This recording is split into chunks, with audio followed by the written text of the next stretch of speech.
이틀째 이어지고 있는 김희수 후보자에 대한 청문회. 오늘 이 최대 관심사 가운데 하나는요.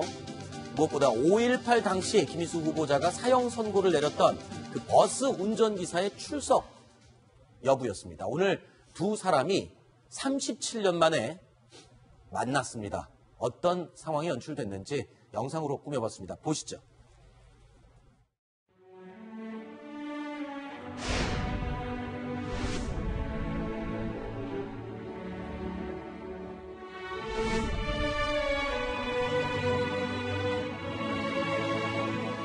영규 증인님 결심을 하고 나오는 과정에서 용기 있게 잘 결심했다 이런 전화 좀 받았습니까?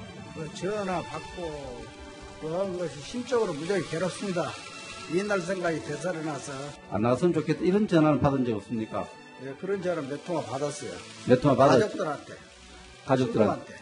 그 받을 때 느낌이 회유한다는 느낌이 들었습니까? 협박한다는 느낌, 협박당한다는 느낌이 들었습니까? 협박, 회유가 아니라 거기 나가서 쪽팔리게 그래가지고 좋을 일이 뭐가 있냐 그런 소리도 듣고 솔직히 저는 마음이 괴롭습니다. 지금 어제 청문회 지켜보셨어요? 보지도 안 했어요. 후보자님이 어제 사과하셨는데 사과한 거 들었습니까? 아까쯤에도 오셔가지고 말씀하시는 걸 들었습니다. 자, 5.18 이 민주화항쟁 당시에 시민군을 태우고 버스 운전을 했던 그 버스 기사 배용주 씨. 정말 당시의 기억이 떠올라서 나오는 게 불편함에도 불구하고 굳은 마음으로 어려운 발걸음을 해줬습니다. 그런데 이 증인으로 신청한 쪽은 자유한국당 측이었습니다. 왜냐하면 김희수 후보자에 대한 어떤 공격적인 질문을 하기 위한 증인으로 채택을 한 건데 실제로 나와서 증언 내용을 들어보면 오히려 김희수 후보자에 대해서 협박 회유 그런 거 없었다. 그냥 개인적으로 주변 사람들이 그런 거다. 이렇게 하면 좀 이해를 하는 것 같아요. 오히려 후보자를. 어떻게 보셨어요? 물론 이제 그 자유한국당의 그 해당 이채익 의원이 김희수 후보자에 대한 공격을 하기 위해서 증인을 신청해서 증인을 이제 부르고 이제 이야기를 했겠죠. 네. 그런데 이게 결국 논리적으로 보자면은 5.18 당시에 광주에서 민주화 운동이 있었고 또 그런 민주화 운동 과정에서 했던 행위에 대해 사형 선고를 내린 것이 결국 옳지 않다라는 취지를 자유한국당 의원이 한 걸로 이해할 수 있지 않겠습니까? 네. 그런데 이게 자유한국당이 바로 그 전두환 전 대통령이 만든 민주정의당, 민정당의 후신 아니겠습니까? 네네. 그런데도 이제 그 5.18 민주화 운동에 대해서 이런 자세를 보인다는 것 자체가 굉장히 좀 바람직한 상황이 아닌가 그렇게 생각이 들고요. 네. 그런데 이게 일회성인 이벤트 아니면은 단순히 현재 그 후보자의 어떤 그 비난, 후보자에 대한 비난을 하기 위한 이벤트가 아니라 이제 자유한국당 전체가 광주 민주화 운동에 대해서 전향적인 그런 자세를 가지고 있고 그리고 또 현재도 이 광주 민주화 운동이 북에서 사주한 것이다 또는 북한군이 관여한 것이다 라고 하는 그런 잘못된 주장을 하는 그런 분들이 또 계시거든요. 이런 분들에 대해서도 좀 적극적으로 자제를 요청하고 또 바로잡기 위한 노력을 자유한국당이 한다면 광주 시민들도 그 본심을 이해할 수 있지 않을까 싶습니다. 네. 오늘 저 장면을 보면서 저는 참 안타깝다는 생각이 드는데요. 어떤 부분에서요? 이게 굉장히 오래전 일 아니겠습니까? 그렇죠. 그리고 김희수 후보자도 자기가 한 거에 대해서 가책을 느낀다고 얘기를 했잖아요. 네. 근데 시간이 굉장히 많지 않았습니까? 특히 재판관이 될 때도 이 문제가 거론이 됐다고 하는데 그렇죠. 그럴 때 자기가 정리를 했어야 됩니다. 이런 청문회장에 나와서 인사하는 게 아니고 자기가 찾아가서 그때 일을 개인적으로 사과했더라면 이런 일로 지금 헌법재판소장이 되는 것에 걸림돌이 되는 일은 없었겠죠. 네. 자, 지금 김희수 후보자에 대한 이 청문회가 이틀째 이어지고 있는데요. 어제 청문회장에서는 이 헌법재판소장 내정 사실을 누구에게 통보받았냐고 야당 의원들로부터 아주 집요한 질문을 받았습니다. 아주 기억에 남는 장면이었는데요. 오늘은요, 또 비슷한 일이 있었습니다. 국민의당 이상돈 의원이요, 헌법재판관 당시에는 누구의 통지를 받았냐, 이 부분에 대해서 아주 집요하게 물었습니다. 어떤 상황이었는지 화면 보시죠. 헌재 재판관이나 대법관도 임명권자가 있지 않습니까? 그 취향에 맞게 임명하는 겁니다.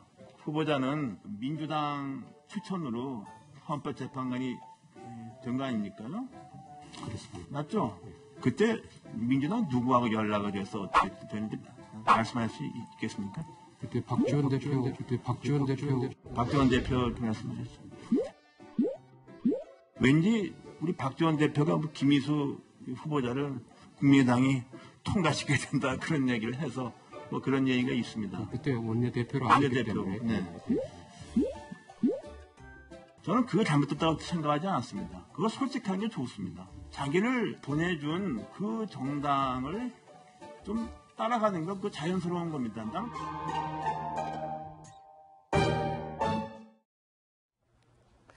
자, 지금 청문회에 임한 후보자들에 대해서 캐스팅 보트를 쥐고 있는 당이 바로 국민의당이죠. 어떤 후보에 대해서는 된다, 어떤 후보에 대해서는 안 된다 입장을 명확하게 밝혔습니다. 자, 그래서 이 관련된 이야기 박지원 전 국민의당 대표와 전화로 연결해서 의견을 들어보겠습니다. 대표님 안녕하십니까? 네, 안녕하세요. 박지원입니다. 네. 자, 지금 국민의당의 선택이 굉장히 중요한 시점입니다. 국민의당의 결정이 이 인사청문회 결과를 좌지우지하게 됐는데 3명의 후보 중에 강경화 외교부 장관 후보에 대해서는 부정적인 입장을 보였고 나머지 2명에 대해서는 통과 입장을 명확하게 밝히셨습니다. 그 명확한 이유가 있습니까? 강경화 후보자에 대한 반대 의견에 대한? 저는 수차 개인적으로 김희수 재판관, 소장, 그리고 김상조 공정거래위원장, 강경화 외교부 장관에 대해서 인준을 해주는 것이 좋다. 네. 이런 의견을 피력했습니다. 왜냐하면 지금 현재 박근혜 탄핵 이후 우리 국민은 새로운 대한민국의 탄생을 기다리고 있고 네. 또 개혁의 대한민국을 바라고 있습니다. 그런다고 하면은 다소의 흠결이 있지만은 그 세 분 다 상당히 인정할 수 있는 분들이기 때문에 적격으로 판정되는 것이 좋다라고 얘기를 했습니다만은 청문회 과정에서 강경화 후보자에 대해서 우리 당 의원들의 견해가 상당히 부정적으로 나왔습니다. 네. 그리고 오늘 의원총회에서 많은 토론을 해서 김희수, 김상조 이 두 분은 적격이지만은 강경화 외교부 장관에 대해서는 부적격이다라는 지도부의 결론이 난 것 같습니다. 네. 그러니까 원래 대표님께서는 셋 다 통과가 됐으면이라고 그런 속내를 SNS에 조금 전에 화면에 저희가 흘려 보내드렸는데요. 그런 입장이었는데 청문회를 보시고 입장이 바뀌신 거군요. 우리 당 의원들이 그러한 결론을 네. 내렸습니다. 네. 그렇지만은 저는 지금도 개인적으로 강경화 후보자에 대해서 70년 외교부 사상 처음으로 여성이 외교부 장관이 된다는 것, 그리고 비고시 출신, 또 전문가로서 적격한데 여러 가지 문제점이 있는 것은 사실이다. 네. 라는 것을 인정하기 때문에 저는 그래도 중진이고 당 대표로서 네. 당론이 결정되면은 거기에 따라야 된다 하는 네. 입장도 가지고 있습니다. 알겠습니다. 당론으로 결정한 사안이다. 이런 설명이시군요. 자, 그런데 지금 국민의당이요, 이 캐스팅 보트를 쥐고 있는 이 입장에서 자, 여당 그리고 청와대의 입장에 좀 협조 이런 것들을 좀 해야 되는 게 아니냐라고 SNS에 입장을 밝히셨는데 정진석 의원이 거기 댓글을 특이하게 달았습니다. 챗하고 달았습니다. 그리고 또 박 대표님도 거기다가 챗하고 다시 물어보셨는데 글쎄요, 이 어떤 의미로 해석을 하셨고 정진석 의원이랑 평소에 가깝게 지내시죠? 그렇죠. 정진석 전 대표는 기자할 때부터 수십 년간 형님 동생 하면서 지내고 지금도 가깝게 지냅니다. 네. 물론 자유한국당이 박근혜 대통령을 탄핵되게 했고 여러 가지 책임이 있는데 저는 그 책임을 묻고 또 문재인 정부에 대해서 협력할 것은 협력하자 하니까 아마 정진석 전 대표께서도 챗했고 저도 네. 장난 삼아서 웬 챗했습니다. 뭐 네. 특별한 의미는 없고 네. 아마 정진석 대표도 뭐 좋은 의미로 얘기했을 겁니다. 네. 조금 전에 저희가 영상으로 잠깐 보여드렸는데 어제 이 청문회에서요, 이상돈 의원이 뭔가 김희수 후보자에 대해서 약간 공격적인 질문을 하려고 이 재판관 당시에는 누구에게 이 통보를 받았습니까? 라고 이렇게 캐물었는데 박지원 대표님 이름이 나오면서 굉장히 당황해하는 모습을 볼 수 있었어요. 저도 오늘 이상돈 의원을 우리 의원청에서 만나가지고 네. 제가 뭐라 그럽니까? 추천했어요 했더니 굉장히 웃으면서 몰랐노라고. 그런데 제가 18대 국회 원내대표 때 네. 우리 민주당 몫으로 헌법재판관 한 분을 추천하게 돼 있기 때문에 네. 저는 김희수 지금 소장 후보자에 대해서 개인적으로 존경을 하고 잘 알고 있습니다. 네. 그래서 당시 사법연수원장을 하고 계시는데 제가 접촉을 해서 우리 민주당 몫으로 추천하겠다. 네네. 또 사실 우리 민주당에서 조영현 그 인권 변호사를 추천했다가 부결이 됐었습니다. 네. 그래서 1년간 헌법재판관을 추천하지 못했었는데 네. 제가 원내대표가 돼서 조영현 변호사님을 만나서 사과를 드리고 네. 그분도 쾌히 자기는 더 이상 원하지 않는다 해서 김희수 재판관을 추천했습니다. 네. 아주 훌륭하신 분입니다. 뭐 어떤 점이 그렇게 높게 평가를 하고 계시나요? 하나만 좀 찝어주십시오. 그분은 대학을 다닐 때 민청학년 운동을 했고요. 물론 5.18 당시 재판에 대해서는 본인도 후회를 하고 있지만 네. 당시 26살에 법무관 중위로서 혁명군의 강요에 의해서 그러한 재판을 했다라고 광주에 있는 5.18 단체들도 다 이해할 정도로 아하. 오히려 그러한 문제가 있으면은 광주 5.18 단체에서 반대 운동이 극렬할 건데 저도 가서 만났습니다만은 확인하기 위해서 만났어요. 광주를 가서. 네네. 그런데 그분들이 공개적으로 충분히 이해할 수 있고 아하. 훌륭한 법조인으로서 헌법재판소장을 하실 만한 분이다. 네. 하고 오히려 긍정적으로 저에게 꼭 인준이 되도록 협력해달라 그런 네. 부탁을 받았습니다. 알겠습니다.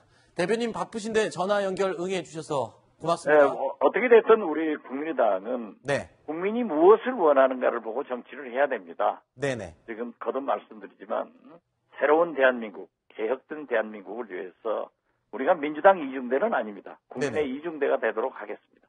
네. 알겠습니다. 대표님 고맙습니다. 네, 감사합니다. 네.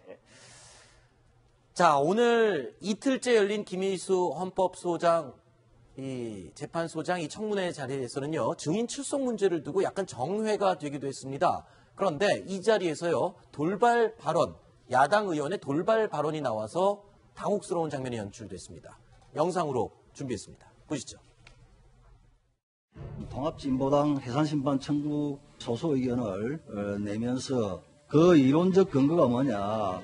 당시 후보자의 연구를 돕던 헌법연구관들 박대규, 김소연 이런 분들을 참고인으로 했는데 출석될 때까지는 정회를 해주시기를 간곡하게 요청드립니다. 그거는 출석하는 게 저는 마땅하다고 봅니다. 참고인 출석은 저희도 또 몇 차례 권유를 했는데 본인들의 의사가 좀 완강한 것 같습니다. 네. 참고인들도 나와 계시고 하니까 일단 진행을 해주셨으면 합니다.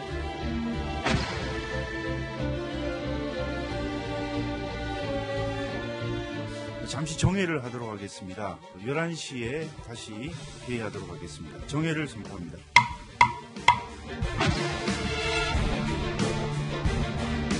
저는 정말 지금까지 그 민주화 운동을 거기까지 힘을 부족하고 여러 가지 이제 엉뚱한 역사적인 인상인데 어디다 이 엄중한 자리에 나와서 헛한 데 얘기하려고 앉아 있고 네? 그에 피해받은 사람은 회유와 협박에 겁을 내가 다 못 오고 이렇게 해서 무슨 청문회가 됩니까? 전부 다 대한민국의 의용 교수 의용 NGO 단체. 전 조심하세요. 무슨 의혹입니까? 내가 김종철 참고인데 얘기를 안 했습니다. 지명해서 얘기를 안 했습니다. 진행중인 거 아니잖아요. 말을 여기서 5회째 얘기를 하세요. 여기 봐. 말이 돼요? 정말 대한민국의 자, 이채익 의원은 이 청문회장 자리에서 이게 사실 공식적인 그 상황도 아니었지 않습니까? 지금 정회가 된 상황에서 왜 저런 말을 했을까? 조금 지나친 발언이 아닌가 싶은 생각이 드는데요. 예, 누가 들어도 좀 과한 발언인 건 네. 틀림없고요. 그 배경을 조금 설명을 드리자면 잠깐 언급이 됐는데요. 그 헌법재판소에 그 연구관들이 있습니다. 네. 그 지금 후보자의 어떤 그 통진당 해산 결정을 하는 소수 의견을 낼 때 어떤 조력을 했고 어떤 그 마음 뭐 이런 생각이었느냐 이런 걸 알아보기 위해서 두 명의 헌법재판 연구관을 불렀는데 둘 다 일신상의 이유로 나오지 못하게 됐다 이렇게 설명을 하니까 자기들이 신청한 증인들은 오지 않고 네. 여당 쪽에서 이렇게 참고인으로 여러 사람 시민단체와 교수들까지 모두 많이 참석을 하니까 네. 우리가 부른 쪽은 안 되고 여당 편들만 이렇게 우르르 나오니까 이거 뭔가 이거 좀 뭐가 잘못 돌아가는 것 아니야? 네. 이렇게 하면서 본인이 화가 났을 수는 있겠죠. 그렇다면 공식 이 청문회 질의 시간에 이런 문제 제기를 했다면은 좋았을 텐데 정회 시간 그리고 굉장히 격한 용어, 근거 없는 용어로 상대방을 자극하는 저런 용어를 썼기 때문에 오늘 비난의 목소리가 꽤 컸습니다. 자, 그러면 여당 의원들이 신청한 증인들은 또 어떤 사람이었습니까?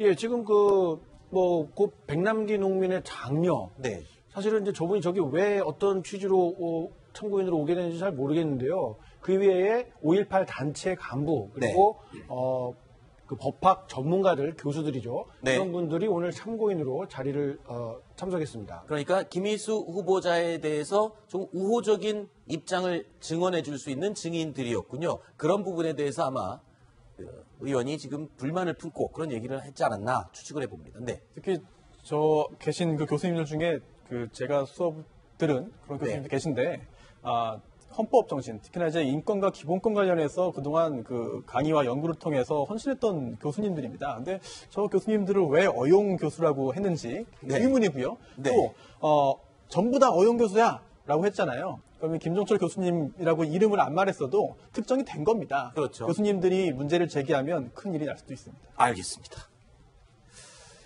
자, 그런데요, 오늘 이어진 청문회를 보다 보면 김희수 후보자가요, 굉장히 소신 있는 발언을 해서 눈길을 끄는 장면들이 있었습니다.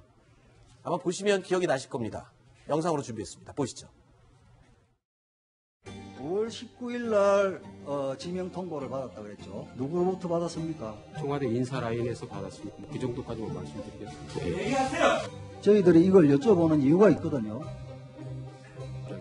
이유를 말씀을 해주시든가 말 못할 이유가 있습니까? 말 못할 이유 말씀하십시오.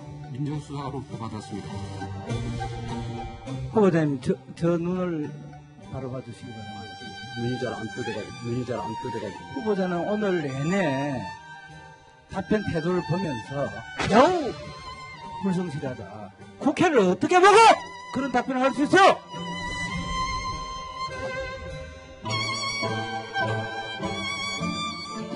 네, 힘이 들어서 말을 못 하실 테니까 감히 합시다. 뭐 좋게 표현하자면은 그냥 솔직하게 본인의 감정을 그냥 그대로 드러낸 거다라고 얘기를 할 수가 있을 것 같고요. 그리고 또 이제 이 청문위원들은 돌아가면서 질문을 하지만 질문을 받는 후보자는 사실 12시간 넘게 진행된 청문회 지칠 만도 할 것 같아요. 그렇지 않습니까? 네, 지치죠. 아무래도 아까 보신 것처럼 뭐 질문을 하는 의원들은 자기 순서가 아니면 좀 쉬고 말을 좀 안 하고 하지만 후보자는 앉아서 계속 답변을 해야 되거든요. 근데 이 청문회 시간이 12시간, 뭐 심지어 14시간 이렇게 가면 그게 또 하루도 아니고 이틀 이렇게 되면요. 잠도 잘 못 자고 멍한 상태가 되고 또 심지어 그냥 조곤조곤 얘기하는 것도 아니고 소리를 버럭버럭 상대가 지르면 이게 지금 무슨 얘기자고 그렇게 좀 되게 혼돈스럽기도 하고 그런 상황이 계속 반복이 되거든요. 그러다 보니까 제가 지금 좀 피곤해도 눈이 잘 안 떠진다 이런 말도 나오고 네. 그런 상황이 반복이 되는 거죠. 그렇게 계속 질문을 받다 보니까 그럼 후보자들은 못 쉬냐 이렇게 생각하실 수 있을 텐데요. 중간에 언제 쉽니까? 그러면? 그러니까 중간에 정회 시간이 있습니다. 네. 점심을 먹기 위한 시간이 보통 12시부터 2시 정도 네. 아니면 12시 반부터 한 2시 정도 이렇게 정회 시간이 있는데 그때는 점심을 먹으면서 잠깐 쉴 수 있지만 그때 이외에는 솔직히 화장실 갈 시간조차 잘 없는 게 사실입니다. 그렇군요. 지금 오늘 나온 화면만 시청자께서 보시면 그 뭔가 이렇게 좀 해프닝만 있고 좀 우스꽝스러운 장면들이 굉장히 많이 연출이 된 것처럼 보이는데 뭐 눈을 떴냐 안 떴냐 이런 식의 질문을 하고 있으니까 그런데 핵심적인 것은 김희수 헌재 소장 후보자가 과거에 통진단 해산 판결을 하면서 통진단 강령이 헌법과 상충되는 부분이 없다. 그리고 이석기라는 사람이 좌지우지하는 그런 존재가 아니다. 이렇게 해석을 했기 때문에 이 자격이 있느냐 없느냐 이런 논란이 사실 핵심적인 내용은 이거거든요. 그런데 오늘 의원들의 모습들이나 여러 가지 그 청문회 과정에서 보면 이런 핵심적인 내용이 제대로 다뤄지질 않고 있어요. 그러니까 누가 봐도 통진당이 대놓고 우리는 북한의 지령을 받습니다. 이런 식으로 주장을 할 리는 없는데도 불구하고 액면 그대로의 통진당의 주장을 그대로 받아들인 그런 게 문제가 아니냐. 좀 더 심층적으로 바라봐야 되는 것 아니냐. 과거에는 그랬다 하더라도 앞으로 헌재 소장이 된다면 그런 좀 더 통찰력 있는 해안을 발휘해야 될 겁니다. 네. 자, 그리고요, 민주당 얘기 잠깐 한 가지 해보겠습니다. 민주당 오늘 의원총회가 열렸는데요. 이 자리에 장하성 청와대 정책실장이 참석을 했습니다. 그런데 이 자리에서 소원 성취를 했다. 이런 얘기가 들리고 있습니다. 어떤 내용인지 영상으로 확인해 보시죠.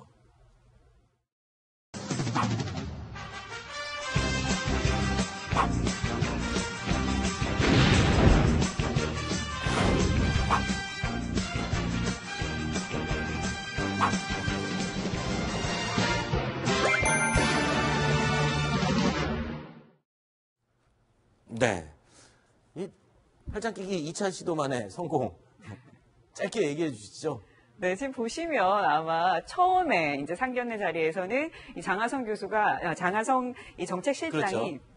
이 추미애 대표가 팔짱을 끼니까 당황해서 뭔가 약간 그랬죠. 좀 주춤하는 모습을 보셨는데 오늘은 굉장히 자연스럽게 이 추미애 대표의 팔짱을 받아들입니다. 제 생각에는 아마 이게 장소의 문제가 아니었을까 이런 생각이 드는데 아니요. 처음에 이 팔짱을 빼는 모습이 언론에 보도가 됐거든요. 그래서 아마 추 대표에게 굉장히 미안한 마음이 있지 않았을까 이런 생각도 해봤습니다. 네, 그런 마음도 있었을 것 같고요. 이번에 이 장하성 정책실장이 팔짱을 받아들인 곳은 바로 국회입니다. 다른 것도 아니고 이 국회에서는 뭐가지금 청문회도 있고요. 그다음에 추경도 있고 또 정부 조직 개편안도 있지 않습니까? 이 모든 것들이 국회의 도움을 받아야지 통과가 될 수 있거든요. 그렇군요. 아무래도 도움을 요청하는 자리다 보니까 좀 더 열린 마음으로 팔짱을 받아들인 게 아닌가 이런 생각도 해봅니다. 열린 마음으로 팔짱을 아끼지 않았다. 알겠습니다. 자, 뉴스탑10 생방송으로 함께하고 계십니다. 다음 5번째 소식 준비되어 있는데요. 저희가 8위로 꼽은 소식입니다. 어떤 내용인지 확인해 보시죠.